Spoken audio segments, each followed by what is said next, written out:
Venezuela avanza hacia el capitalismo salvaje. El chavismo pierde de calle la guerra a muerte de decreto contra el dólar de los Estados Unidos. En este terreno la asesoría cubana ha sido absolutamente inútil. De nada valieron amenazas, ni dos reconversiones monetarias y mucho menos el petro.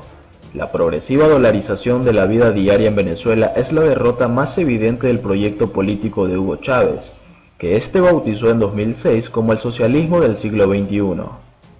En alguna ocasión el economista y filósofo liberal venezolano Emeterio Gómez afirmó que todos los intentos por abolir el capitalismo han terminado por instaurar el capitalismo primitivo. Bajo la hegemonía chavista, Venezuela no ha sido la excepción. Todos los instrumentos ideados para hostilizar y controlar al sector privado venezolano, empezando por el control de cambios, instaurado en 2003 por el expresidente Hugo Chávez, por razones políticas según él mismo admitió y que años después del ex vicepresidente Aristóbulo Istúriz recordó, pasando por la Ley de Costos y Precios Justos de 2011, reformada luego 2 veces, han colapsado. Sin pena ni gloria, sin que medie reflexión o justificación teórica de por medio, simplemente bajo Nicolás Maduro se han dejado de aplicar. No solo eso, atemorizado por el efecto potencialmente desestabilizador sobre el orden público que en las calles estaban provocando las largas colas para adquirir alimentos. Maduro ha permitido la libre importación sin aranceles de todo tipo de productos y de paso ha dejado de fiscalizar los precios al consumidor. No es que el heredero de Chávez se haya convertido repentinamente en discípulo del liberalismo económico, sino que ha chocado, y el país entero, con la realidad. En ese proceso el Estado venezolano ha dejado de existir en buena parte del territorio nacional, reemplazado por grupos armados como el ELN, y en las grandes concentraciones urbanas lo que queda del mismo pervive de manera muy precaria. Por ejemplo, en el estado Zulia, el más importante del país y por décadas su corazón petrolero, el gobernador chavista Omar Prieto dispone de los bienes y las vidas de los habitantes de ese territorio como un señor feudal, extorsionando directamente a los comerciantes formales e informales. Ejerce su poder sin límites ni control. En zonas más pobres de la propiedad ciudad de Caracas, los denominados colectivos bandas armadas afectas al chavismo controlan por las buenas y por las malas la distribución de ciertos productos a su real saber y entender y sobre pretexto de defender la revolución.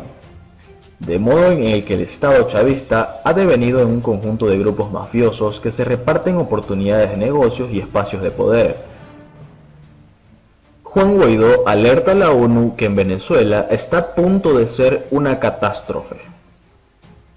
El jefe del Parlamento de Venezuela, Juan Guaidó, alertó este martes al secretario general adjunto de la Oficina de Naciones Unidas para la Coordinación de Asuntos Humanitarios, Mark Lowcock, de que el país está a punto de convertirse en una catástrofe.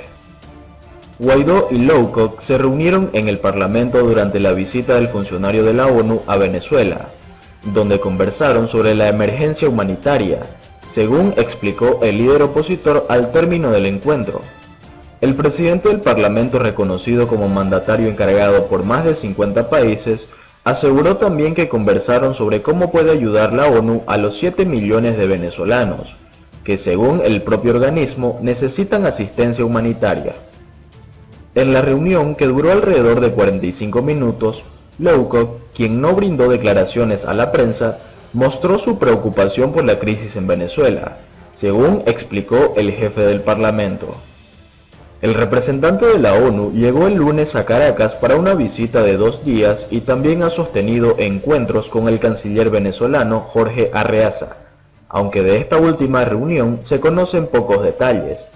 Arreaza y Lowcock revisaron el plan de asistencia técnica humanitaria para Venezuela y las políticas de las agencias de Naciones Unidas en el país, según informó la Cancillería en nota de prensa. Comienza una visita a Venezuela para conocer de primera mano la situación humanitaria y fortalecer la cooperación y coordinación con las diversas agencias humanitarias que se encuentran operando en el país, informó este lunes la OCHA, capítulo venezolano, en su cuenta de Twitter. De acuerdo con datos de Naciones Unidas, al menos 4,5 millones de venezolanos han abandonado su país en los últimos años huyendo de la crisis económica que tiene a la mayoría de la población en la miseria, en la que 1 de cada 4 requiere asistencia humanitaria urgente. La situación humanitaria en Venezuela continúa deteriorándose. Millones de personas no pueden acceder al mínimo de alimentos, agua y atención médica, asegura el coordinador del socorro de emergencia de la ONU, que señala que solo una solución política puede detener el sufrimiento en Venezuela.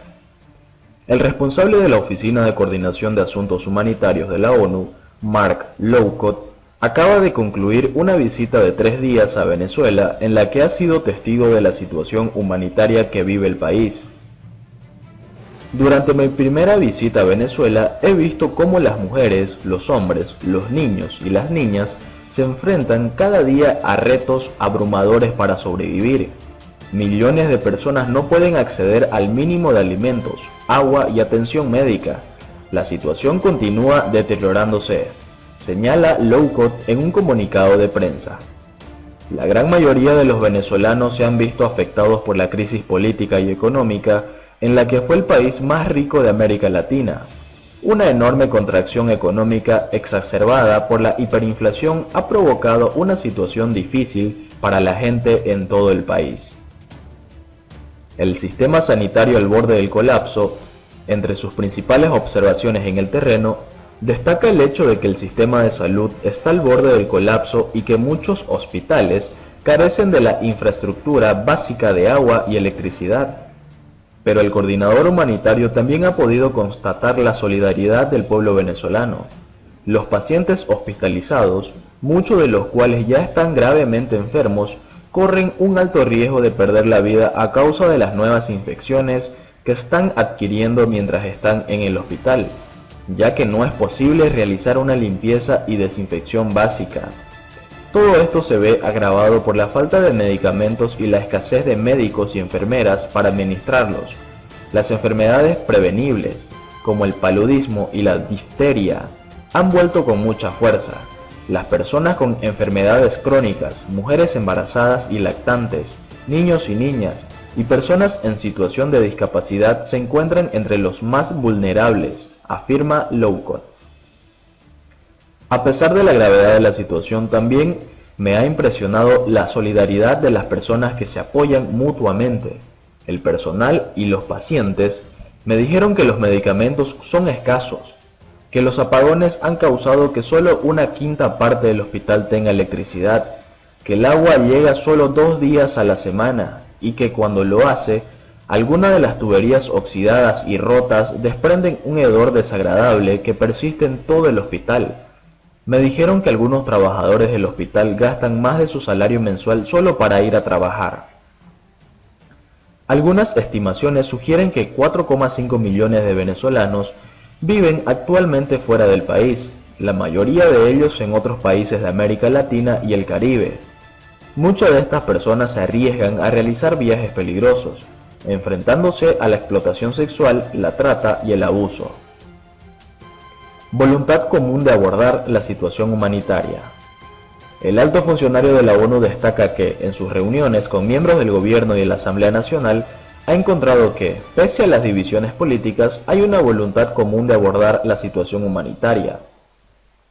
Ambas partes además han apoyado plenamente el plan de respuesta humanitaria, elaborado este año por las Naciones Unidas, y se han comprometido a seguir respaldándolo.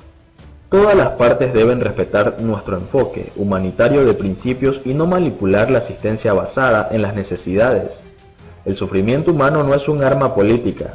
Seguiremos monitoreando la prestación de asistencia para asegurarnos de que ésta se presta de manera transparente y en conformidad con evaluaciones independientes, declaró. Pero Lowcock destaca que solo una solución política puede detener el sufrimiento en Venezuela. Mientras llega tal solución, las Naciones Unidas seguirán prestando ayuda a los más vulnerables de acuerdo con los principios de imparcialidad, independencia y neutralidad. La ayuda humanitaria alivia el sufrimiento. Los programas de ayuda apoyados por las Naciones Unidas están sirviendo para aliviar el sufrimiento de muchos venezolanos. 8,5 millones de niños han sido vacunados contra el sarampión. 900.000 personas han recibido medicamentos en 109 centros de salud. 50.000 han recibido alimentos y apoyo agrícola a 50.000. 300.000 personas tienen acceso al agua potable. 160.000 estudiantes han tenido un apoyo educativo, pudiendo continuar en la escuela desde el comienzo del nuevo año escolar. Más de 100.000 niñas, niños y mujeres embarazadas y lactantes han recibido apoyo nutricional. Los recursos internacionales no bastarán. En su declaración, Lowcock agradece los 155 millones de dólares entregados por los países donantes al Plan de Respuesta Humanitaria, para el que se solicitaron 233 millones de dólares, pero que sigue careciendo de los recursos necesarios. Todo el mundo necesita hacer más, asegura el coordinador humanitario, quien adelanta que el próximo mes su oficina publicará los planes provisionales para 2020, año en el que adelanta que se necesitarán muchos más recursos, por lo que buscará financiación adicional de los donantes. Sin embargo, añade que es poco probable que los recursos internacionales sean suficientes para estabilizar la situación humanitaria. Tendremos que encontrar una manera de liberar los recursos venezolanos para contribuir más a la acción humanitaria.